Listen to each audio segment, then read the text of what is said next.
Jeudi 17 octobre 2024. Lecture de la lettre de Saint Paul apôtre aux Éphésiens.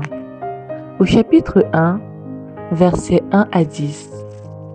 Paul, apôtre du Christ Jésus, par la volonté de Dieu, à ceux qui sont sanctifiés et habitent Éphèse, ceux qui croient au Christ Jésus. À vous, la grâce et la paix de la part de Dieu notre Père et du Seigneur Jésus-Christ. Béni soit Dieu, le Père de notre Seigneur Jésus-Christ. Il nous a bénis et comblés des bénédictions de l'Esprit au ciel dans le Christ. Il nous a choisis dans le Christ avant la fondation du monde, pour que nous soyons saints, immaculés devant lui dans l'amour. Il nous a prédestinés à être pour lui des fils adoptifs par Jésus le Christ.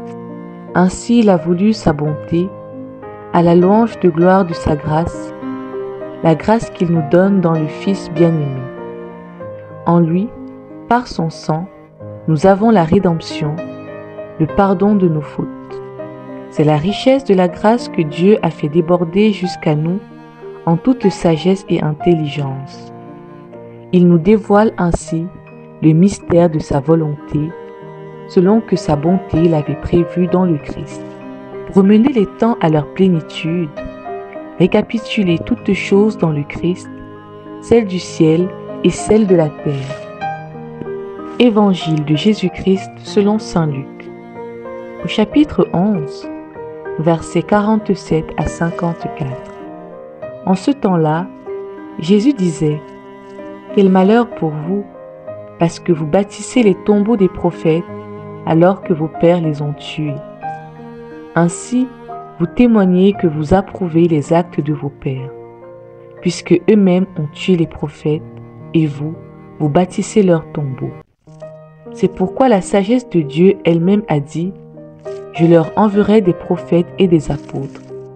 Parmi eux, ils en tueront et en persécuteront. Ainsi, cette génération devra rendre compte du sang de tous les prophètes qui a été versé depuis la fondation du monde, depuis le sang d'Abel jusqu'au sang de Zacharie, qui a péri entre l'autel et le sanctuaire.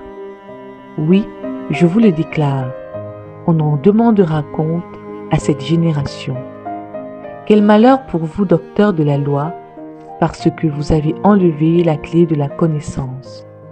Vous-même n'êtes pas entrés, et ceux qui voulaient entrer, vous les en avez empêchés. Quand Jésus fut sorti de la maison, les scribes et les pharisiens commencèrent à s'acharner contre lui et à le harceler de questions. Ils lui tendaient des pièges pour traquer la moindre de ses paroles. Parole du Seigneur.